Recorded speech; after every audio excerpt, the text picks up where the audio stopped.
Simple, mister Sanjay and Indian citizen, mister Sanjay and Indian citizen went to USA. किधर गया बेटा?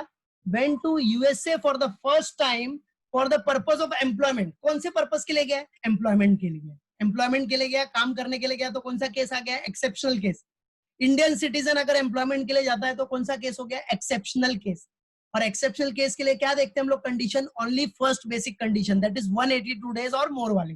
कौन सी कंडीशन? 182 डेज और मोर वाली. ठीक है.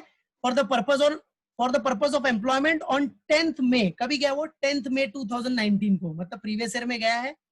He came back to India on 19 November. वो कभी आया इंडिया में? रिटर्न कभी आ रहा है? 19th नवंबर में आया. कभी आया बेटा? 19th November 2019. Find out his residential status for assessment year 2020-21. तो ये क्वेश्चन है. अब अपने को देखो कैलकुलेट करना. देखो अभी वो गया कभी इंडिया से बाहर? कभी गया एम्प्लॉयमेंट के लिए? 10th मई. इसका मतलब 10th मई तक तो इंडिया में ही रहा होगा, बराबर है कि नहीं? उसके बाद 10th मई को चला गया, तो फिर रिटर्न कभी आया? 19th नवंबर. तो 19th नवंबर से लेके 31st मार्च तक वो इंडिया में रहा होगा. तो इसके बेसिस पे अपने को कैलकुलेशन करना है. और ये एक्सेप्शनल केस है. कौन सा केस है? एक्सेप्शनल. क्योंकि Indian citizen living India for employment, वो एक्सेप्शनल केस होता है. तो इसमें 182 डेज और मोर वाली कंडीशन ही देखना है. तो let's start. How to solve it? Same जैसा बताया वैसे ही सॉल्व करो. Same step, same procedure, everything will be same. आ जाओ. सो एवरीवन, फर्स्ट वही सेम फंडा, सॉल्यूशन पहले दिखा देना. क्या? ascertaining whether a resident. और इसी से रिलेटेड मैंने सम नीचे प्रैक्टिस दिया है, 2 समा. सब लोग उसको घर पे अच्छे से प्रैक्टिस करने का. ascertaining, और कुछ डाउट रहेगा तो पर्सनल विंडो पे मैसेज डालना मेरे. ascertaining whether a resident, और इसी से रिलेटेड सम है, इजीली कर लोगे आप. फिर भी कुछ डाउट रहेगा तो पूछ सकते हैं. सो ascertaining whether a resident. तो सबसे पहले what Mr. Sanjay, Mr. Sanjay, what is an Indian citizen? Mr. Sanjay is Sanjay is what beta? An Indian citizen. Is an Indian citizen. Indian citizen went to USA. Went to USA. Right, for the purpose of employment. For the purpose of employment. Okay. So next, क्या? He will be a resident. क्या resident? अब भाई exceptional case है ना. This is what? Which case? Exceptional case. So he will be a resident. He will be a resident. Right? He will be a resident only if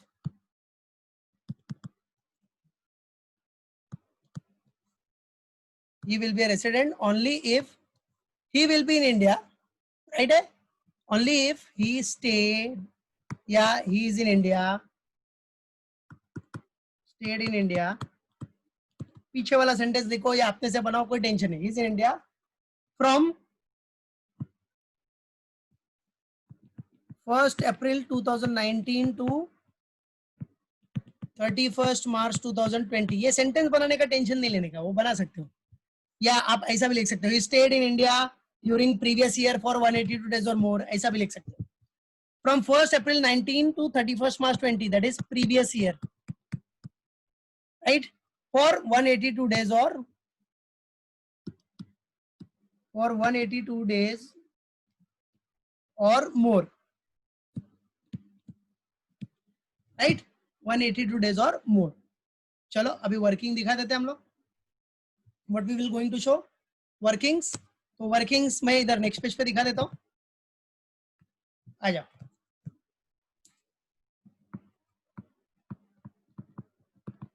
workings.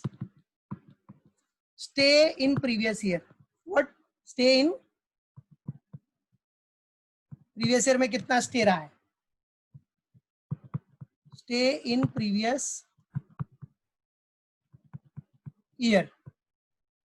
Right है? Stay in previous year. Previous year मतलब 2019 20. चलो, तो ये हो गया months और यहाँ हो गया days. राइट है? Months and days. आ जाओ अभी सबसे पहला, एवरीवन नोज अप्रैल. अगर डाउट होगा तो पूरा मंथ्स लिख लेने का. अप्रैल, मई,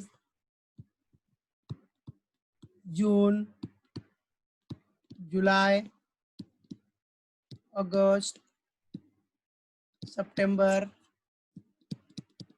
अक्टूबर, नवंबर, दिसंबर, जैन, फेब और मार्च. और फाइनली क्या हो जाएगा अपना टोटल.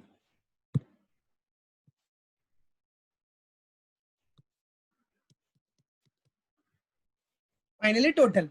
अब देखो बेटा, अप्रैल अभी वो इंडिया छोड़ के कभी गया 10 मई को, तो 10 मई के पहले तक इंडिया में ही है. राइट है? तो अप्रैल तो पूरा इंडिया में है. अप्रैल में कितना डेज होता है सबको पता है, 30. और 10 मई को गया, मतलब 10 मई को गया तो क्या डायरेक्ट यूएस से थोड़ी पहुंच जाएगा. इसका मतलब 10 मई तक तो इंडिया में ही था वो, तो 10 मई तक इंडिया में ही था. याद रखो, इंडिया से अगर 10 मई को जा रहा है तो 10 मई भी काउंट होगा, याद रखना. ठीक है? तो 10 मई भी काउंट हो गया. 10 मई तक था ना इंडिया में, 10 मई को तो गया ना, तो 10 मई तक तो था ही वो इंडिया में. रॉकेट थोड़ी है कि तुरंत पहुंच जाएगा. राइट? फिर उसके बाद अब 10 मई को चला गया और आया कभी रिटर्न, वो नवंबर में आ रहा है. कभी आ रहा है? देखो डेट क्या है क्वेश्चन में, देखो संजय वाला, कभी रिटर्न कभी आ रहा है वो 9, क्या डेट है, 10th दिख रहा है, 19 नवंबर. सीधा क्वेश्चन, 19 नवंबर को रिटर्न आ रहा है. 10th को गया था, 10th मई को, और 19 नवंबर को रिटर्न आ रहा है. मतलब जून में कुछ नहीं है, जुलाई में भी कुछ नहीं, अगस्त में भी कुछ नहीं, सितंबर में भी नहीं, अक्टूबर में भी नहीं. ठीक है? अब नवंबर का केस आएगा. अच्छा सब लोग अटेंडेंस डाल दो पहले. Attendance, put your attendance everyone. Everyone first put your attendance. Come on. चलो अब देखो, नवंबर में आ रहा है बेटा. नवंबर में कभी आ रहा है, 19th को आया. वो कभी आया, 19th को आया. तो 19 को आया तो 19 काउंट हो जाएगा. 19 बराबर है 19 1. देख लो 19 को आया तो 19 काउंट होगा. 19 20 21 22 23 24 25 26 27 28 29 30. नवंबर 30 का होता है, मतलब कितना हो गया, 12 दिन, 12 डेज. काउंट करना.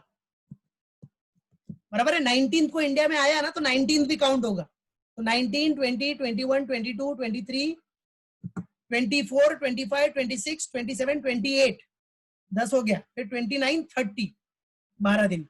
ठीक है? उसके बाद तो पूरा इंडिया में रहा है वो. तो दिसंबर मतलब 31, जैन 31, फैब, अब ये फैब तो पता है ना, लीप ईयर है अपना 20 वाला, तो फैब 29 और मार्च 31. चलो किसी का अटेंडेंस बाकी है तो फटाफट डाल दो. चलो कितना आ रहा है अभी, टोटल मार लो. 174. शाबाश बेटा, वेरी नाइस. 174. सो टोटल आ गया अपना कितना, 174. चलो 174 आया, मतलब अपने को कंडीशन क्या थी, 182 डेज. मतलब ये कंडीशन सेटिस्फाई नहीं कर रहा है. तो आ जाओ कंक्लूजन डाल दो. कंक्लूजन के पीछे जगह था ना अपने पास. यस ठीक है. तो पहले तो इधर दिखा देना. ठीक है क्या? नहीं तो आप आगे भी लिख सकते हो, ऐसा कुछ टेंशन नहीं है. इधर जगह है तो लिख सकते हो, या फिर ये वर्किंग करने के बाद भी लिख सकते हो. तो वर्किंग के बाद, चलो वर्किंग के बाद ही लिख देता हूं मैं. पहले दिखा देना, he is in India. He is in India for how many days? 174 days. ऐसा शो कर देना, ठीक है. He is in India for 174 days. So conclusion. So what will be the conclusion? Write down your conclusion. Conclusion डाल देना. क्या हो गया? Mr. Sanjay is a non-resident. बस खत्म. और बेटा याद रखो, अगर नॉन रेसिडेंट बन गया तो सवाल ही नहीं उठता आगे देखने का. तो ऑर्डिनरी नॉट ऑर्डिनरी देखने का सवाल ही नहीं उठता. अगर बंदा नॉन रेसिडेंट हो गया तो ऑर्डिनरी नॉट ऑर्डिनरी देखने का सवाल उठता ही नहीं है. बराबर है. तो ये हो गया अपना सम इधर ओवर. ठीक है. तो ये हो गया mister Sanjay is a non resident. ये बंदा क्या हो गया? Non resident. अब नॉन रेसिडेंट हो गया तो ऑर्डिनरी नॉट ऑर्डिनरी का सवाल ही नहीं उठता.